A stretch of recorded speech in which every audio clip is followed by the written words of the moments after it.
Hi, I'm Joni Cornell. A special hello to my Facebook friends and YouTube subscribers. Today I'm going to be talking to you about the Felters brand, the gentle roller. Now, those of you who know me will also know that I've always been opposed to automating felt making. However, several years ago I developed sciatica and I was unable to work for several months. I had to decide then whether I was going to give up felt making or come up with an entirely different solution. The biggest challenge for me was the labour-intensive aspect of my fabric making.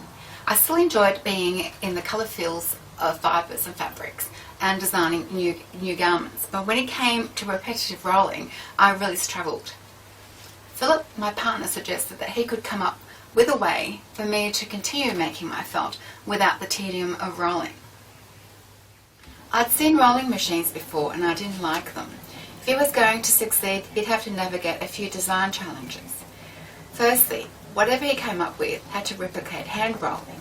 It had to look good in my studio and not look like something I'd want to hide in a garage. It had to be easy for me to use, as I'm not particularly tech savvy. And it had to be safe. I didn't want screw-down clamps that made it time-consuming to set up and presented an entrapment hazard, particularly for my hair. And I didn't want cover guards, which stopped me from seeing what was happening. Basically, I didn't want anything overly industrial.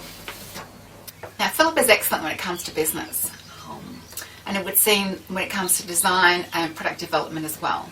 After a few failed attempts, he came up with a working prototype that was surprising in its look, but even more surprising was that it worked really well. We tested it when I had to produce a large volume of around 25 scarves the season before last. Had I been producing them by hand, I would only have managed around half a dozen. The type of product we made was from my sari silk range, double-sided sari silk with merino sandwiched in between. I also work with a blend of merino alpaca silk as base with silk sari fabric floating on top, as well as superfine merino with silk sari floating. Look how beautifully these have been felted. These took thousands of rolls, which I would have been unable to do manually. The prototype roller saved me hours of back-breaking work.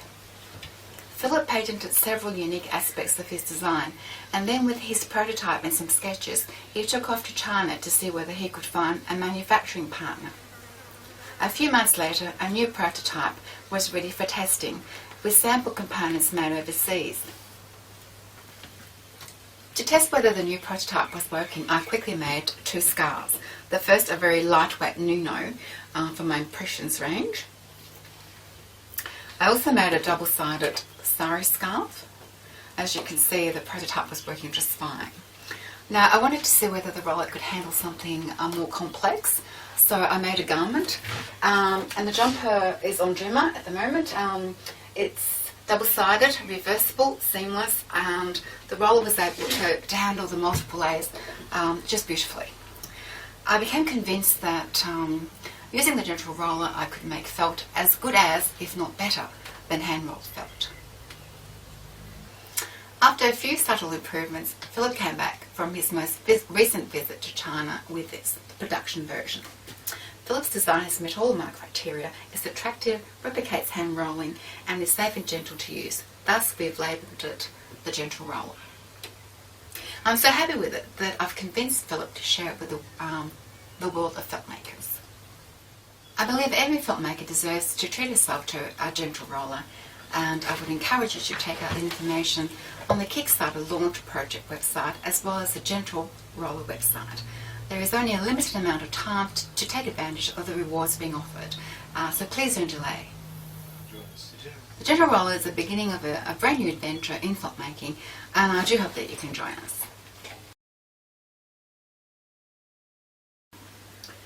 Before I go, I want to tell you about the carpet challenge video. We knew that the second prototype could handle the finest of Nuno scarves, as well as a more complex garment like the jumper that Gemma is wearing. But to test the flexibility of the prototype, I asked Philip to help me make a carpet-like fabric, something very thick and heavy, which was going to be a first for me as well as the gentle roller. You can check out the results in the carpet challenge video. Catch you later.